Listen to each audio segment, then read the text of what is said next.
Assalamualaikum warahmatullahi wabarakatuh.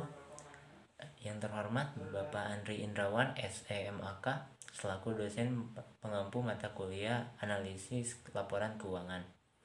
Izin memperkenalkan diri, nama saya Muhammad Lukman Al-Fadil dari Akuntansi 3B. Di sini saya akan mempresentasikan mengenai laporan arus kas 2012. Langsung saja ke neraca 2011-2012. Yang pertama ada aktiva lancar, yang mana di dalamnya ada kas 2011 sebesar 153.000 dan kas 2012 297.000 yang menghasilkan selisih 144.000 yang menandakan naik. Selanjutnya ada piutang dagang pada tahun 2011 117.000 dan pada tahun 2012 159.000 yang menghasilkan selisih 42.000 yang menandakan piutang dagang naik. Yang selanjutnya ada persediaan 2011 180.000 dan 2012 150.000 yang menghasilkan selisih 30.000 yang menandakan turun. Selanjutnya ada perlengkapan pada tahun 2011 27.000 dan pada tahun 2012 18.000 yang menghasilkan selisih sebesar 9.000 dan menandakan turun. Jadi total aktiva lancar yaitu pada tahun 2011 477.000 dan pada tahun 2012 624.000. Maka selisih dari tahun 2011 dengan tahun 2012 yaitu 147.000 yang menandakan naik. Selanjutnya ada aktiva tetap, yang mana di dalam aktiva tetap yaitu ada aset tetap pada tahun 2011 sebesar 1.050.000 dan pada tahun 2012 1.260.000. Maka selisih dari 2011 dan 2012 sebesar 210.000 dan menandakan naik. Akumulasi penyusutan bangunan yaitu pada tahun 2011 sebesar 375.000 dan pada tahun 2012 450.000. Maka selisihnya yaitu 75.000 dan menandakan naik. Yang selanjutnya ada hak paten, yang mana pada tahun 2011 sebesar 174.000 dan pada tahun 2012 153.000. Maka selisihnya yaitu 21.000 yang menandakan turun. Maka total aktiva tetap pada tahun 2011 849.000 dan pada tahun 2012 sebesar 963.000 yang menandakan naik. Total aktiva pada tahun 2011 1.326.000 dan pada tahun 2012 1.587.000 yang menandakan naik. Selanjutnya ada hutang jangka pendek atau hutang lancar. Yang pertama ada hutang dagang pada tahun 2011 sebesar 168.000 dan pada tahun 2012 153.000. Maka selisihnya yaitu 15.000 yang menandakan turun. Selanjutnya ada current liabilities pada tahun 2011 sebesar 42.000 dan pada tahun 2012 60.000. Maka selisihnya sebesar 18.000 yang menandakan naik.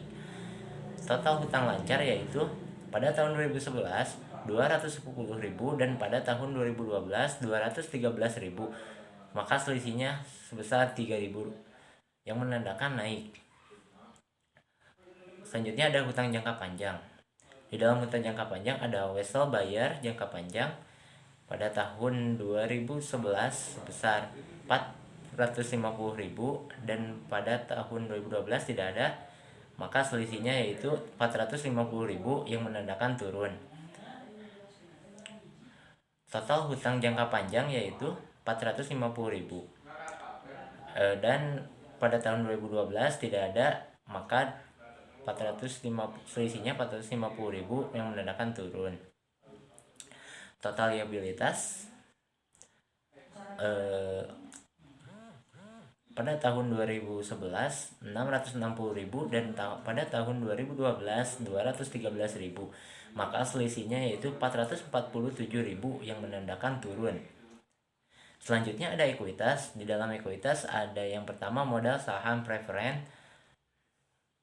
Pada tahun 2011 tidak ada. Pada tahun 2012 sebesar 525.000, maka selisihnya yaitu 525.000 yang menandakan naik. Selanjutnya ada modal saham biasa. Pada tahun 2011 sebesar 600.000 dan pada tahun 2012 600.000, maka selisihnya tidak ada dan tidak mendadak. Selanjutnya ada premium saham preferen. Pada tahun 2011 tidak ada.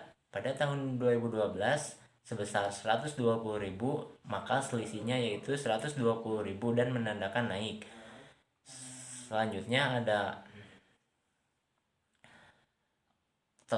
saldo laba, yang mana pada tahun 2011 66.000 dan pada tahun 2012 sebesar 129.000, maka selisihnya yaitu 63.000 yang menandakan naik.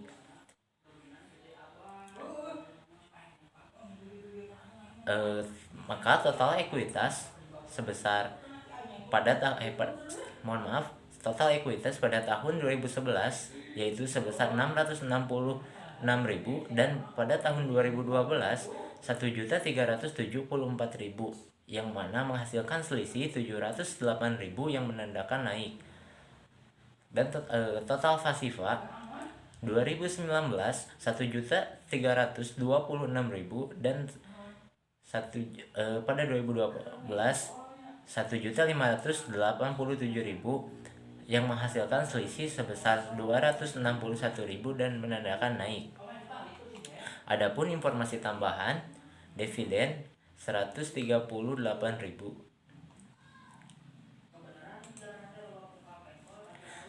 Selanjutnya ada laporan laba rugi 2012. Akun penjualan. Yang pertama ada akun penjualan dan harga pokok penjualan.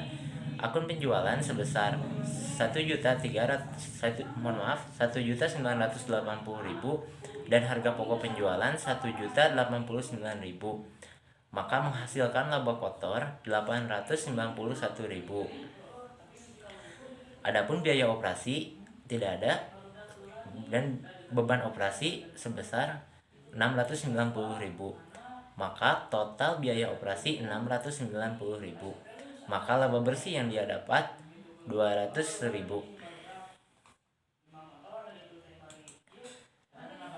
Selanjutnya laporan arus kas 2012.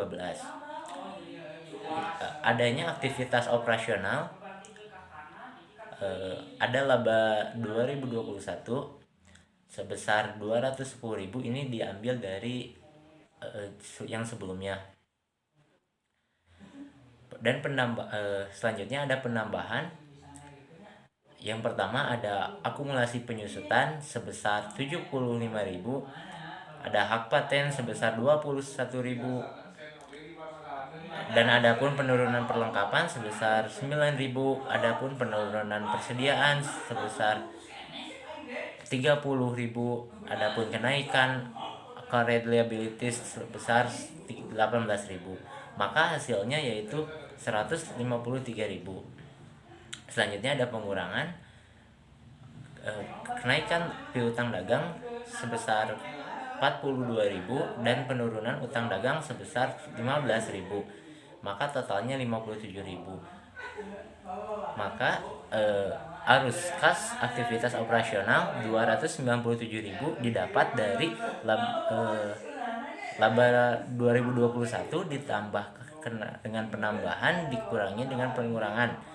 yang mana 200.000 ditambah 153.000 dikurangi 57.000 yang menghasilkan 297.000.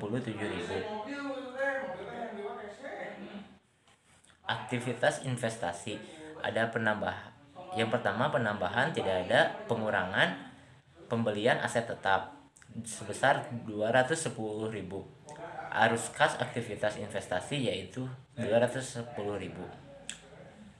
Adapun aktivitas pendanaan atau pembiayaan, yang pertama ada penambahan yaitu adanya modal saham preference sebesar 525.000 dan premium saham preference sebesar 120.000 dengan total 645.000. Selanjutnya ada pengurangan, yang mana ada pelunasan wesel sebesar 450.000 dan pembayaran dividen sebesar 138.000 yang menghasilkan yang dengan total 588.000. Maka penambahan dikurangi dengan pengurangan yaitu 645.000 dikurangi 588.000 menghasilkan arus kas aktivitas pembiayaan sebesar 57.000. Selanjutnya ada penambahan kas yaitu sebesar 144.000 yang selanjutnya ada saldo akhir kas 2019 atau awal dari 2020 sebesar 153.000 dan maka saldo kas di tahun 2020 sebesar 297.000. Sekian dari saya, mohon maaf bila ada salah kata. Billahi taufiq wal hidayah. Wassalamualaikum warahmatullahi wabarakatuh.